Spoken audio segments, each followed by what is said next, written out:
Hi, I'm Andy Murray. Welcome to It's a Customer's World podcast. Now more than ever, retailers and brands are accelerating their quest to be more customer-centric. But to be truly customer-centric, it requires both a shift in mindset and ways of working, not just in marketing, but in all parts of the organization. In this podcast series, I'll be talking with practitioners, thought leaders, and scholars to hear their thoughts on what it takes to be a leader in today's customer-centric world.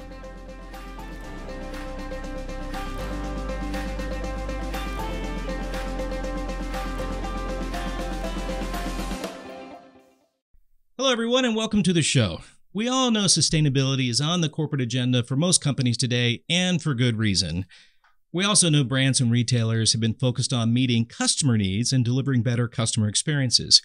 So I wanted to explore how these two corporate agendas and vectors come together. And who better to talk about that and has had a foot on both skis than Laura Phillips. Laura is an industry and retail expert in sustainability, but has also had responsibility for meeting and delivering and delighting customers in merchandising roles and across many others. So Laura, welcome to the program. And I'd like to start by asking you to tell us about your journey through your career and how it's gotten to this point. Great. Thank you so much, Andy. It is just a privilege to be with you today on It's a Customer's World podcast. You are one of my favorite marketers and people, and it's just a privilege to be here today talking to you. So a little bit about my journey. I started working in retail, in fact, when I was in college and had to kind of complete a summer internship and thought I would just be in retail for, a summer and then get back to kind of finance, which is where I thought I was headed out of business school. But I loved retail. I loved working in a store, working with customers, selling products, working with suppliers. And I then jumped in with 2 feet, spent more than 25 years with Walmart in various roles, lots in merchandising and sourcing, transformation projects. And one of the career highlights of mine has been really working in sustainability and thinking about how do we kind of take products and figure out how to make them more sustainable, really work way back in supply chains, rewire supply chains to embed sustainability from an environmental and social perspectives to make those even better for customers. And bringing those two things together is really what I'm passionate about. So I'm happy to be here today to talk more about that and answer some questions. Oh, well, this is just a privilege for me. And again, I've loved watching you through your career and loved working with you at Walmart. So it was always a joy to dive in. And I think what people don't understand sometimes is that retail can be tough. And I've always found you to have that glasses half full attitude, which seemed to be able to move the needle on a lot of hard things in various ways. We'll come back to this, but one of the things you said was your first impression really of a retail career. And a lot of students probably are looking at retail as like, is that folding sweaters in a department store? Do I really want to do that? And so today we've got some questions from students about your career and what your experiences have been in the sustainability space. And we'll get those to the end. But let's start with the consumer. I was in the UK and had an opportunity to work there. It felt like the consumer, the community was very sustainability centric, and the consumer could move very fast in making up their mind about what they want and don't want in sustainability. Plastics, single-use plastics came on the radar, and it moved very fast, faster than the retailers could keep up or supply chain. And yet, back in the U.S., I'm not sure I see this same consumer pull through, and I could be wrong because I've not worked in that space like you have. Where is the consumer today in looking at these areas of sustainability, and how important is it to the consumer? Yeah, great question. And I would tell you, Andy, when I started working in sustainability, when we started doing our work at Walmart, we were one of the first companies to really kind of pioneer this space of sustainability through the lens of business. And so this was more than 15 years ago. And at that time, I would tell you, the consumer wasn't really there. And we thought, well, you know what? We're going to take this on because we're going to learn. It's going to make us better at retailers. It's going to help us understand more about our supply chains. And we're going to see what we can do. And so we got started, right?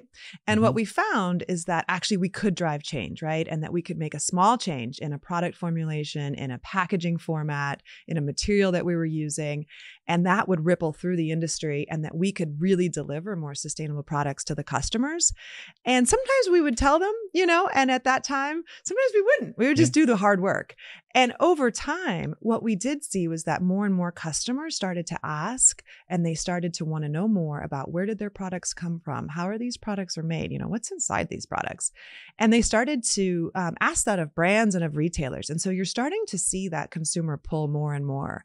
And in particular, in certain categories, right? So in kind of food categories, personal care, baby, pet, a lot of those categories, the consumer, I like to say they want to shine a light, and they want to see all the way back into those supply chains and see what you're up to. And you need to be able to kind of stand in the light and say, here's what we're doing. We're really transparent about our practices. We're doing the hard work so that you can trust us when you come shopping in a store, online, buy our products, that we've done all that to create a more sustainable product. So absolutely, I think to your point, in the UK, maybe they're a little bit ahead, but the US consumer is savvy, and they're certainly demanding of brands and retailers to take action and to continue to innovate in the space. Well, I know we were learning a lot from what Walmart was doing in sustainability from a business standpoint that was able to import into the UK, which is kind of nice to see that happen.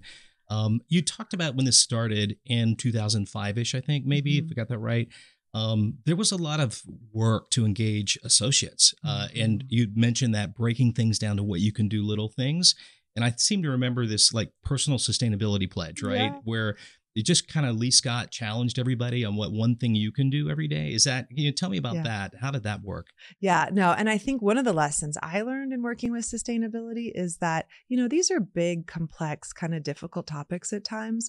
And to really be able to drive the impact that you need to drive within a company, you got to get everybody on board, right? You need the full team engaged. Right. And that means, all the way from the top at the CEO level down to all of the frontline associates, whether they're working in stores, in distribution centers, if you're a brand, if they're a brand manager. And so, how do you really kind of bring all of that muscle to bear against these really hard problems, right? And so one of the ideas was this personal sustainability plan. And it was, how could we really let Walmart leverage our associate base to take on these issues kind of just one at a time and then see what they could do with them? And I would tell you, Andy, it is amazing, right? And to this day, what I love about kind of the approach that Walmart's taken in sustainability is the business people are doing the work, right? And so we'd see, an idea from an associate in a store about how to improve recycling or how to consider donations in reducing food waste, or how to save on energy, maybe through refrigeration or lighting. And, a lot of those ideas at the scale of a company like Walmart can really make a difference. And so it was really fun to see the ideas from the associates and to see, what could matter at scale and the impact. Well, I don't know if this is folklore or not, but I heard a story once where an associate in a break room like unscrewed a light bulb in a vending machine, right? Is that, and then it turned into huge savings. Yeah, that is a true story and it's exactly the story where she said, hey, you know what? Why are we lighting this vending machine in a break room? It's not on the sales floor. And so what if we just don't do that? And what would the energy savings be? Well, it turns out she's right, so that saved energy. By the way, that saves cost, and it also reduced emissions. So I love it. The great win. I love it. Well, you can get pretty far by engaging associates, but you probably could get a lot further even still with suppliers. And so how did you build a supplier engagement? And by the way, becoming more customer centric requires a lot of collaboration with suppliers too. So this idea of collaborating with suppliers to create change and innovation has really been a hallmark of your career and how you've done things. So what's the secret to some great collaboration to get that kind of innovation and engagement? No, that's great. So collaboration, I think, Andy, is key, right? In terms of taking on big challenges and really working for the long term. So, certainly within sustainability, let me answer from that perspective first, and then another, kind of merchant perspective as well. We found in sustainability that actually the impact from Walmart, 90% or so is actually not in our own footprint, right? So outside of just our stores and our warehouses and our trucks, and it's really back in all of those product supply chains. And so, who's responsible for those? It's the suppliers. And so we knew we'd have to bring the suppliers in, we'd have to bring them along on the journey, and we'd have to work together collaboratively to come up with solutions that worked for them, worked for us, and ultimately worked for the customer. And I think I'm really, excited about the work to date, and so many suppliers are engaged. I think Walmart has over 4,500 engaged in Project Gigaton. That's great. By the way, there's more to come. Huge. Wow. So more to do if you're not involved yet. But that just speaks to kind of the number of suppliers and the opportunity. But I would tell you, I learned that approach in terms of engaging suppliers and collaborating from my days as a merchant. Right. And I would see as a merchant, and I would tell you, I tried different tactics over the years, and I'd try to be tough and try this and that. And what I found really worked was building a relationship based on trust, really listening, to what the supplier needs, truly you hear that win-win, but like really delivering that is sometimes hard. And then really working in the long term. And so not just taking a short-term focused, but how can we, together think about this for the long term? Those would be just some of the best practices, but sometimes it's hard, right? And we get in our own way. Well, those are great learnings, and boy, what a delightful environment when it does come together, right? And you really are in flow and in zone with the whole associates and suppliers working together with the merchants and such. One of the trickiest jobs I would assume from a merchant, I've never done that role. It's one of the few I've not had that opportunity to do, but always wanted to, is how do you make sure you're really being customer centric, consumer centric, right? So you've got to pick out what you think is going to be on trend or what you think they're going to want, be able to buy it at scale, be able to work through all of that. How tricky is it to know what consumers want and staying relevant? Yeah, no, great question. It's hard. And I would tell you as a merchant, I had some winners and I had some losers. Tell me about the losers. No, Andy. Put that on you. Yeah. In fact, there may be some of that inventory, stuck in a store or a warehouse from years ago. Still, it's hard, and I would tell you one year I was so excited about a program that I had bought. And it was beautiful, Andy. It was just a thing of beauty. And got it into the stores, pitched it into the operators. And lo and behold, no customers bought it. Okay. It was terrible. And in fact, it was a perishable product. Isn't this? Oh, no. And you know what happens with perishable products? I mean, they die. Waste. It's waste. And so we literally have to throw it all down, throw it away. Right. So here comes one day, I'm sitting at my desk, the chief merchant over to my desk. And I'm like, oh, this is great. He's coming to see me. How rare. Wonderful. And he walks over and he says, Laura, how did you enjoy your executive education program you went on last week? And I'm looking at him and I'm like, I was not anywhere. I was here. In fact, I didn't have a very good week last week. I was working on this problem. Yeah. And you might have heard about it, anyway, he's like, yeah, that whatever the amount was we spent throwing away, he throws it out to me, that blah, blah amount. That was your executive education program. On the job learning, learn from it. And he was so great about let's learn from it, what happened, but make no mistake, that's your learning, don't go to too many of those programs. So I would tell you what I learned from that, right? Is you really do have to keep your fingertips and your brain, everything kind of geared towards the customer. Where are they headed? What's on their mind? What's resonating with them? You got to be really good at data, right? There's so much data now. What are the trends? What's working? What are the exceptions? What am I learning every week, every day? And spend time immersing yourself in the data. Spend time out in the market. Walk stores. Watch people. What are they buying? Not just in stores, but how do they, what are they wearing on the street, in the airport? What's happening globally. We learned so much from ASDA, when you were there and others. And so just really being purposeful about learning, right? All the time, using data to learn, using all of your touch points to really learn where the consumer is headed. And then try to do your best. And sometimes you're going to have winners and sometimes you're going to have an expensive executive education course like I did. Oh, that's great. I would imagine most merchants have had that on their list of things they've done, right? I mean, in terms of if you haven't, you probably haven't been trying hard enough or swinging for the fences a bit, right? Yeah. One of the things we have with the college students is the SAM badge, and it's about power of observation. And so what I heard you describe were really building your skills of observation. Just really observing what's happening and being a student and curious of everything, it sounds like. That's right. And I think one of the other muscles to build is just a mindset of testing and learning, right? And so, you may not get it right the first time, but, just trying things. I love hearing today about a merchant who's taking a region, a district, and trying something. Mm-hmm. That takes a little bit of extra work, but it's so worth it. Or a brand who's, launching something new and in a small way, learning and iterating. And I just think that mindset of, kind of always kind of testing and learning and being curious about where the customer's headed is in the long run going to pay off. While it may take a little bit more time and investment in the front end. Yeah, well, the nice thing is take a handful of stores, get it out there quick. The speed of that is pretty easy to execute. I kind of say that loosely, but I mean, the ability to have a test lab is really a smart way to work it out and try to understand it. And in today's world, online, you see that so many times, trying new things online and then, seeing where they go, right? And so I think that muscle is so important. Excellent. Well, one of the things that's happening, Laura, is this omnichannel. As you know very well, you had a role in the omnichannel space. And a thing that I really enjoyed and working with you back when I was at Walmart is your passion for the in-store experience. And I'm talking about really the work you did in electronics. I mean, you spent a lot of time thinking about and working through every detail on how could you elevate the electronics shopping experience. In today's omnichannel connected world, how important is the in-store space? Is it still as relevant as it used to be?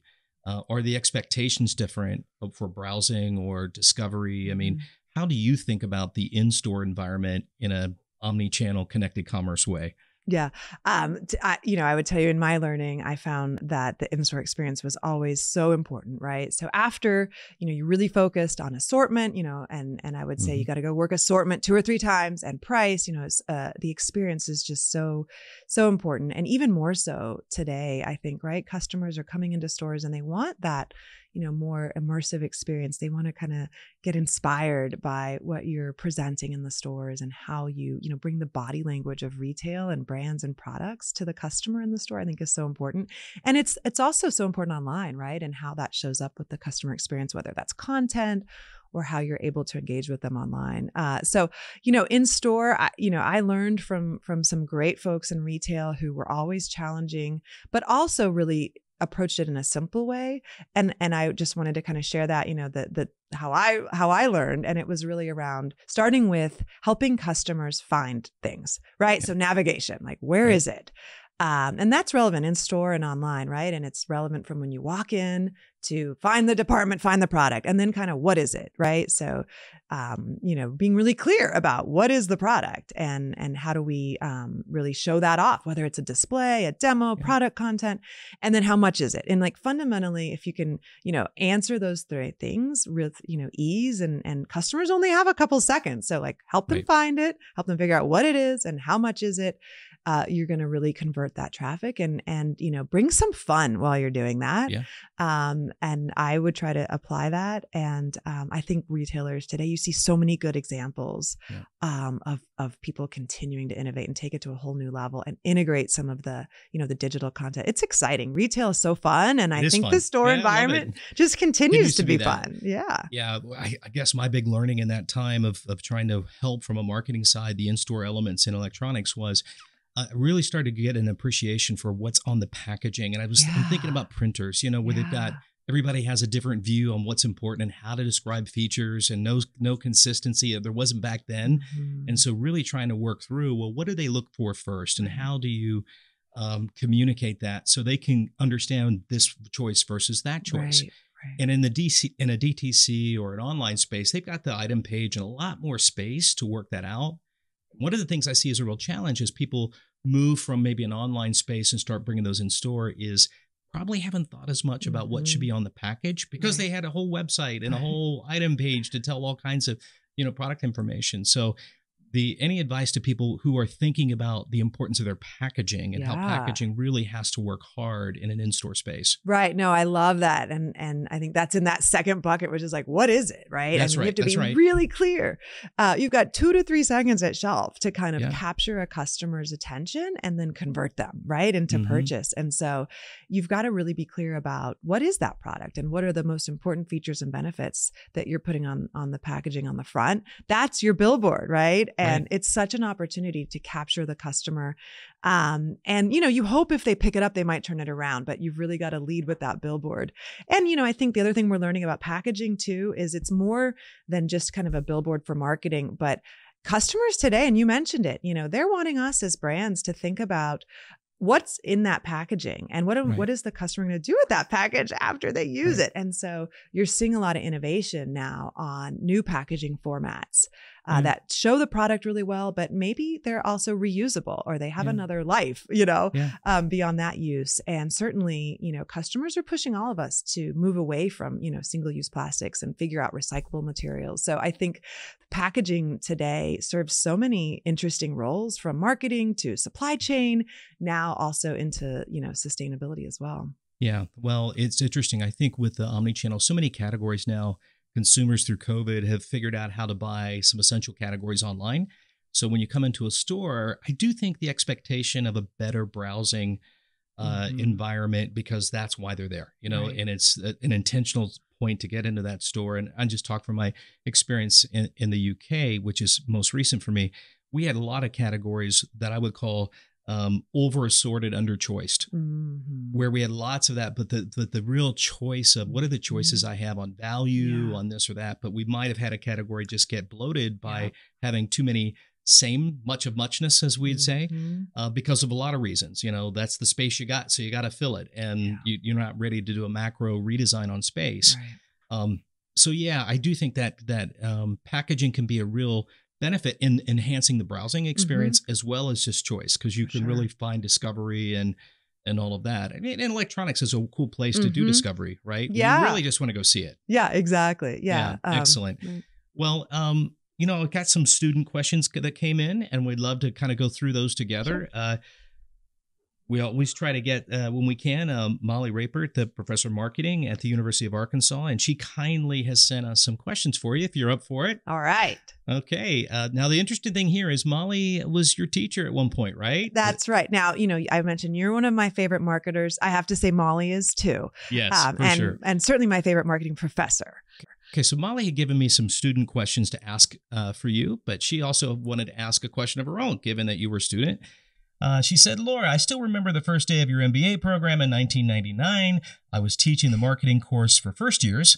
I had given each of you 2 articles to read, pretty complicated ones, and your takeaways from the article were better than anything I would have developed. Wow, that says a lot. Plus, you had found another article on your own that was related and shared that with me. In short, you were a joy in the classroom with a deep curiosity. Where does that curiosity come from? And what have you done over the years to maintain and grow your love of learning? Well, first of all, again, Molly is one of my favorite professors, and that's such a kind comment. And I loved her class, and I learned so much. To this day, I literally have the course materials. This has been a long time from her course, and I've kept them. And in fact, I've referred to some of them over the years. So thank you, Molly. I think that curiosity is so important. And I think for me, I've just realized how it's been important in my career to kind of learn from everybody, and to really read a lot and, kind of stay up to date. Everything changes at retail so fast. The customer's changing so fast, competitors are changing, technology. And so really just being a student, being a student of the customer, being a student of retail, being a student of the industry in sustainability, I really had a lot to learn. And so I really needed to rely on experts and, really get out of my comfort zone and learn new things, and how I would think about those challenges through the lens of retail. And so I've just always found that, I've needed that help and that support, and being curious, learning, listening has really been important to me in my career and continues to be important now. I'm learning right now, Andy, from the work you're doing on connected commerce and from retail media networks. For all of us in the industry, there's always something new that to learn. One of my favorite people and a mentor at the time was Bob Conley. Love Bob. Yeah. And he taught me, he gave me some advice when I went to Walmart, was like, pay attention to the questions people are asking, especially at the officer meetings and wherever. But there was something about the culture around asking questions and being open and curious to ask questions is very part of the norm. And you could pay attention to the questions. And is that something that you found true in the culture? No, I love that. And I think this notion of kind of like learning from everybody, right? And Right. so asking questions, whether it's in supplier meetings, whether it's, working with operators, working with different teams, the marketing team, the finance team, and just really, being curious to engage and to learn from everybody that you're interacting with. So I think that's great advice from Bob. Yeah, excellent. Well, let's go to Katie Fowler. She's a sustainability minor in the marketing program. And her question is, since many consumers believe that massive corporations have a reputation for environmental harm, how do you approach sustainable changes and regaining consumer trust? I think, Katie, great question, and one that a lot of brands and retailers are, facing every day, right? And I think what I've seen is that, so many companies and brands are taking this challenge on, and they're really doing the hard work of getting into the details. I like to say, like rolling up, your sleeves and really working way back in supply chains, going all the way back to the farm, all the way back to the factory, and just kind of figuring out, right, what's in the product, what's in the packaging, how can I have a more efficient production process, what happens at the end of life?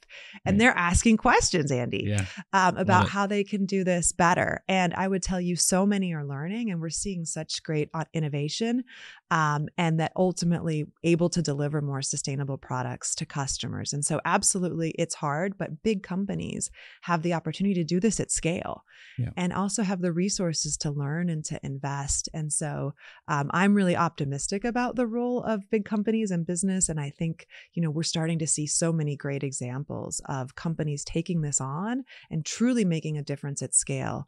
Companies need to, right? We know that environmental footprint of our products in many cases is a driver of some of the environmental challenges. And so we've all got to do our part and take these challenges on. Excellent answer. And I can't tell you how many folks I've talked with student-wise that believe they have to go into startups and entrepreneurism to make a change in sustainability. I'm like, no, you can make it at scale. Yeah. There's so many big opportunities in corporate America to make a real difference. That's right.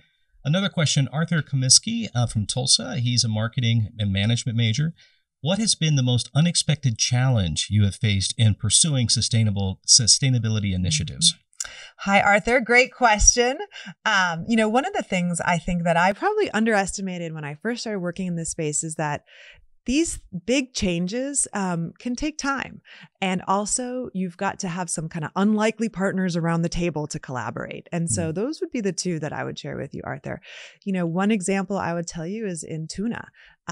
Tuna sounds like a pretty straightforward product example. In fact, it took, more than 10 years. And I would tell you, teams around the world to this day are still working on how to make more sustainable tuna. It's been incredible progress, but it just takes a lot of time. And then the second thing is just different people around the table. I learned that too, that you've got to bring in maybe your competitors, maybe, your not just your suppliers, but their suppliers. And maybe it's, who's producing the raw materials or who runs the factory. Maybe it's an NGO, and to really listen and learn. Maybe it's a university. And so all of those people are required to kind of solve some of these challenges at the system level. You can't do it by yourself, and you can't do it overnight. No. And so kind of being able to kind of take on, work with others and work over a long period of time, you can do great things. I'm taking it this play well with others is a really important theme here. Yeah, exactly. That's great. I love it. Our next question is from Megan Mikulski. She's from Shreveport, Louisiana, marketing and management major. How can we, as young adults, make smaller, more realistic steps toward a more sustainable life as we live on budgets or below our means for the first few years of adulthood? Great question. And I love, you see this generation really being thoughtful and, asking these questions around what are the choices that you can make to be more sustainable. Do your research, right? And so absolutely look into companies, into products, understand their practices, and then make your choices, vote with your wallet, right? So if you see a company that's doing great work, shop there, or a brand that you like, buy that brand, comment about it in your own social media and your own platforms, share with others what you're learning and what you're doing. And I'm a big believer in small changes really matter and they add up. And so these issues are big.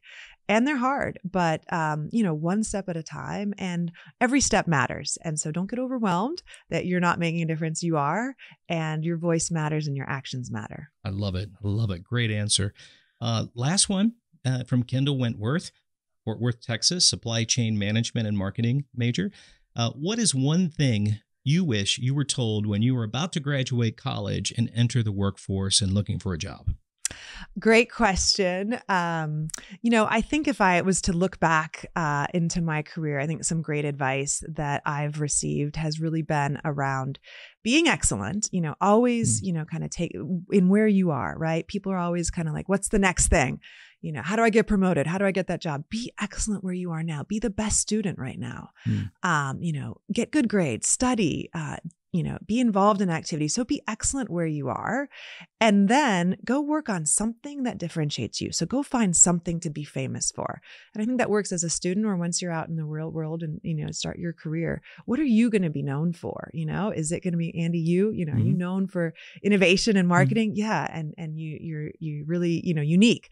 But it could be you're going to be known in supply chain for your data analysis. It could be you're going to be known for your communication skills, your collaboration skills.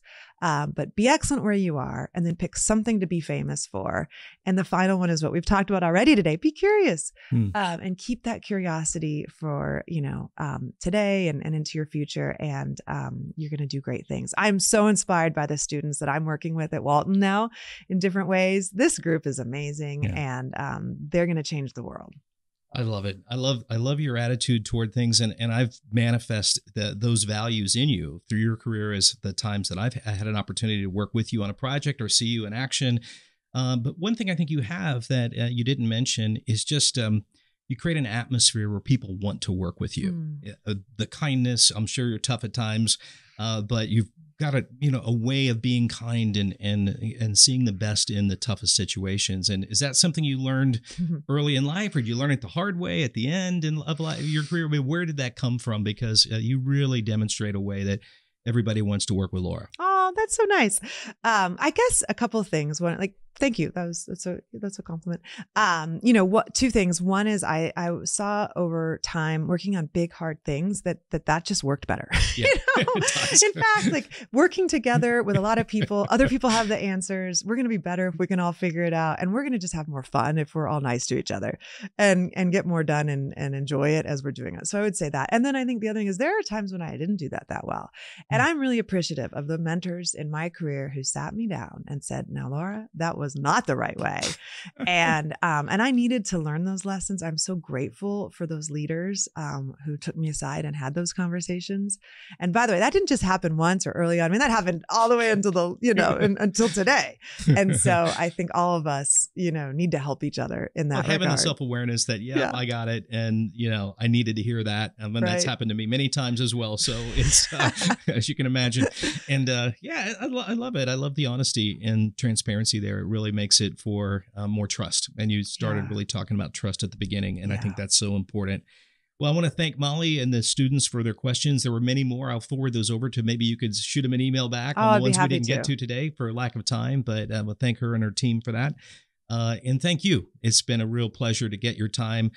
Anything you can hint to and towards what's next for you as you start to get involved in fingers in a lot of different pots? Yeah, I think it's I'm excited to kind of think about chapter 2 and really be able to continue to build on all the things I love, which is working with suppliers, working with brands, helping them win at retail, and helping others to really advance sustainability and to accelerate. I think we all know we have more work to do in that space, and I'm excited to kind of bring those things together and continue to play a role to advance the industry in those areas. For suppliers or retailers that might want to follow up with you more and learn more about what you're doing, or have questions around sustainability and some of your experiences, what's the best way for them to reach you? Is there a LinkedIn? Yeah, I think that's great. LinkedIn is such a great platform. I'm enjoying connecting through LinkedIn with so many people. That would be great. And like I said, I think these are areas where we can all work together. And so I'm certainly happy to help along the way. Excellent. We'll make sure your LinkedIn profile and address is in the show notes. And so thank you so much, Laura, for your time today. It's been a real pleasure, and best to you as you start to work on chapter 2. Awesome. Thanks, Andy. That's it for this episode of It's a Customer's World. If you found this helpful and entertaining, I would be so grateful if you could share our show with your friends, and I'd be super happy if you subscribe so you can be updated as we publish new episodes. And if you really want to help, leave us a 5-star rating and a positive review on Apple Podcast or wherever you listen. It's a Customer's World podcast is a product of the University of Arkansas's Customer-Centric Leadership Initiative and a Walton College original production.